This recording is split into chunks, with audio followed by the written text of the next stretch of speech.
दोस्तों, हम अपने बच्चों को स्कूल तो भेज देते हैं, लेकिन उसके पीछे कई बार हम ये तक पता नहीं करते कि हमारे बच्चे किस तरह से पढ़ रहे हैं, क्या उनके साथ में हो रहा है। आज जो घटना मैं आप लोगों को बताने जा रहा हूँ, उसमें एक पिता बहुत ही ज़्यादा दुखी होकर नज़दीकी पुलिस स्टेशन में अपनी 13 साल की बेटी को लेकर जाता है। और जब बेटी अपने एक एक शब्द से एसएचओ साहब को पूरी कहानी बताती है, तो यहाँ पर एसएचओ साहब की आंखों में भी आंसू होते हैं, उनका गुस्सा भी साथ में आसमान पर होता है। दोस्तों, हुआ ही इस बेटी के साथ बहुत गलत था।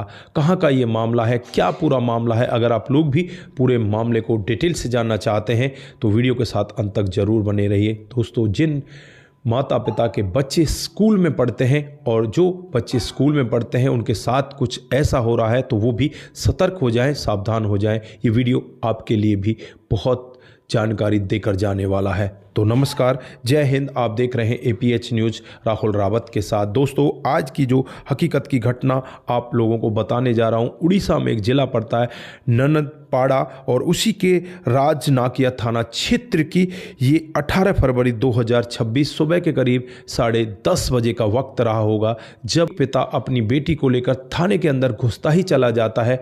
वहाँ पर दरोगा साहब उसे रोकते हैं, लेकिन वो सीधा अंदर एसएचओ साहब के पास पहुँच जाता है और एसएचओ साहब के सामने रोने लगता है, गुहार लगाने लगता है कि एसएचओ साहब, मैं बहुत हिम्मत करके आपके पास आया हूँ, नहीं तो मैं अपने आप को इस दुनिया से विदा करने वाला था। मेरी बेटी के साथ में बहुत ही गलत हुआ है। दोस्तों, एसएचओ साहब यहाँ पर उसे बिठाते हैं, उसे पानी पिलाते हैं, और जो उसके साथ उसकी बेटी होती है, जब उससे पूरी कहानी, पूरी दास्ता सुनी जाती है, तो दोस्तों यहाँ पर उस दास्ता को सुनकर हर कोई व्यक्ति दंग हो जाता है। जो बेटी होती है उसकी उम्र 13 साल होती है। वो स्कूल में जाती है और स्कूल में जाने के बाद वहाँ पर कई सारे टीचर होते हैं जो उसे पढ़ाते हैं। एक का नाम अजय बताती है, दूसरे का नंदू, तीसरे का गौतम और चौथे का सूरज।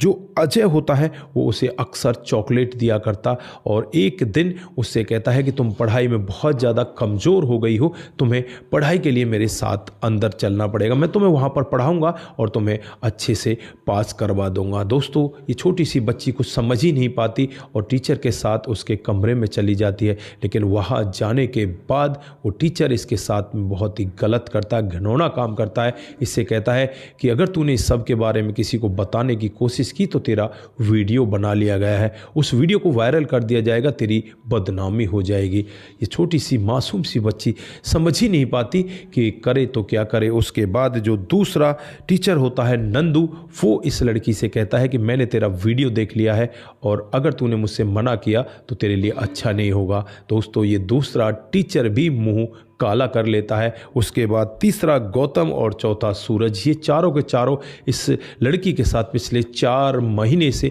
गंदा काम कर रहे होते हैं।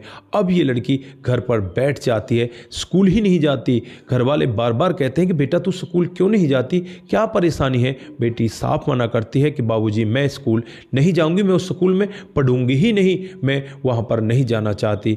यहाँ पर माँ भी उसे बार बार समझाती है, बेटी तू बता तो सही, तुझे हुआ क्या है, तुझे कोई परेशान कर रहा है, कोई और बात है? लेकिन माँ को वो कुछ नहीं बताती। फिर एक दिन पिताजी उसे डरा धमका कर स्कूल भेज देते हैं। वो 2 दिन तो स्कूल जाती है, लेकिन तीसरे दिन वो अपने पिताजी से एक ही बात कह देती है कि अगर आपने मुझे ज़्यादा स्कूल में भेजने की कोशिश की तो मैं घर से भाग जाऊंगी।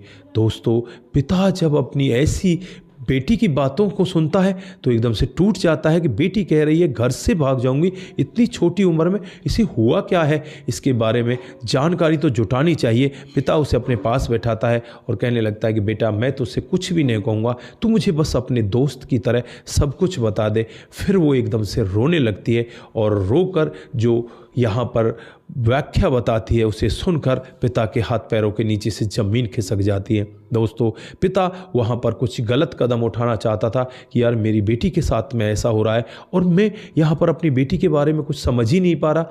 तो यहाँ पर पिता फिर अपने आप को संभालता है। उसकी माँ उसे कहती है कि अब आप संभल जाइए और नज़दीकी पुलिस स्टेशन में जाइए, जो बेटी की माँ होती है। दोस्तों, उसके बाद पिता और बेटी नज़दीकी पुलिस स्टेशन में आ जाते हैं। जब एसएचओ साहब संजय मलिक ये पूरा मामला सुनते हैं तो जो वहाँ की महिला एसआई होती है उसे तुरंत के तुरंत में ही यहाँ पर नियुक्त किया जाता है और कहा जाता है कि एक टीम गठित करो और फटाफट इन टीचरों के खिलाफ कार्रवाई करो। दोस्तों तुरंत के तुरंत ही वहाँ पर कार्रवाई होती है और इन चारों के चारों टीचरों को गिरफ्तार कर लिया जाता है। जब इनसे पूछताछ की जाती है तो यहाँ पर ये बस अपने बचाव में इधर उधर की बातें करने लगते हैं, लेकिन इन टीचरों ने जो टीचर का नाम है उसको एकदम से शर्मसार कर दिया है। दोस्तों गुरु और शिष्य का जो संबंध होता है बहुत ही पुराने समय से चला आ रहा है और गुरु और शिष्य का संबंध तो बहुत ही बेहतरीन होता है, बहुत ही अच्छा होता है, लेकिन यहाँ पर इन लोगों ने गुरु शिष्य के जो यहाँ पर संबंध है उनको तार तार कर दिया। ऐसे दरिंदों को, ऐसे हैवानों को मैं तो टीचर भी नहीं कहना चाहता, मैं तो गुरु भी नहीं कहना चाहता, मैं तो हैवान ही कहूँगा, मैं तो शैतान ही कहूँगा। ऐसे शैतानों को आप किस तरह की सज़ा में देखना चाहते हैं। दोस्तों फिलहाल यहाँ पर उन चारों की गिरफ्तारी हो गई है। इस लड़की के नाम को, इसके पिता के नाम को गुप्त रखा गया है क्योंकि यहाँ पर किसी की प्राइवेसी का मामला है। हमने यहाँ पर इनका नाम नहीं लिया, ना ही इनके गांव का नाम लिया है और हम लेना भी नहीं चाहते क्योंकि किसी की प्राइवेसी का मामला है। दोस्तों यहाँ पर आप लोग क्या कहना चाहते हैं, आपकी जो भी राय है एक बार कमेंट बॉक्स में ज़रूर दीजिएगा। इस घटनाक्रम से बहुत कुछ सीख कर जाने की ज़रूरत है।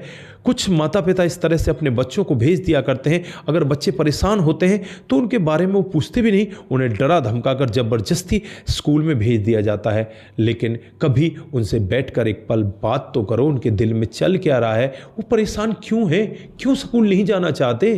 भाई आप एक बार उनके पास बैठिए, उनसे बातचीत करिए और उनके दिल का हाल जानिए। कहीं ऐसा ना हो कि इस बच्ची की तरह उनके साथ भी कुछ गलत हो रहा हो। तो दोस्तों अपने बच्चों का विशेष ध्यान करें, उनके साथ ज़रूर बैठें, उनसे बातचीत करें। अगर किसी बच्चे के साथ कोई ऐसी परेशानी है तो उस परेशानी का हल ज़रूर निकालें। चुपचाप बैठकर उस बच्चे को ना दबाएं, ना ही उसके ऊपर ज़्यादा जोर दबाव दें कि इस तरह से तुम्हें ये करना ही होगा। ऐसा नहीं होना चाहिए। तो दोस्तों आप लोग यहाँ पर जो भी कहना चाहते हैं एक बार कमेंट बॉक्स में जरूर दीजिएगा। आज के लिए बस इतना ही, फिर मिलते हैं किसी नई मोड़ के साथ। तब तक के लिए आप अपना ख्याल रखें, परिवार का ख्याल रखें, सतर्क रहें, सावधान रहें, रिश्तों की अहमियत को जरूर समझें। नमस्कार, जय हिंद, जय भारत।